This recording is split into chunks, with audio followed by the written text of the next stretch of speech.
मार्च महिन्यातील महत्त्वाचे दिन विशेष पाहूयात. 1 मार्चला असतो शून्य भेदभाव दिन. 3 मार्चला विश्व वन्यजीव दिन, त्याचप्रमाणे जागतिक श्रवण दिन साजरा केला जातो. 7 मार्चला जनऔषधी दिन साजरा केला जातो. तर 8 मार्चला आंतरराष्ट्रीय महिला दिन, इंटरनॅशनल वुमेन डे. त्यानंतर पहा 13 मार्चला असतो धूम्रपान निषेध दिन. 15 मार्चला असतो जागतिक ग्राहक हक्क दिन. तर पहा हे सगळ्या डेटचे इंग्लिश ट्रान्सलेशन पुढे मी दिलेले आहे, ते तुम्ही पाहायचं आहे. त्यानंतर पहा 16 मार्चला असतो राष्ट्रीय लसीकरण दिन. 21 मार्चला आंतरराष्ट्रीय वन दिन आणि त्याचप्रमाणे विश्व कविता दिन असतो. 22 मार्चला जागतिक जल दिन. 23 मार्चला जागतिक हवामान दिन.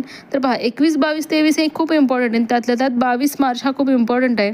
24 मार्चला असतो जागतिक क्षयरोग दिन. क्षयरोग म्हणजेच TB ट्युबरक्युलोसिस. 20 मार्चला असतो जागतिक चिमणी दिवस आणि आंतरराष्ट्रीय आनंद दिवस. तर हे दोन्ही दिवस या दिवशी साजरे केले जातात. त्यानंतर 28 मार्चला आहे विश्व पियानो दिवस. तर हा दिवस वर्षाच्या 88व्या दिवशी साजरा केला जातो. त्यानंतर 30 मार्चला असतो राजस्थान स्थापना दिवस.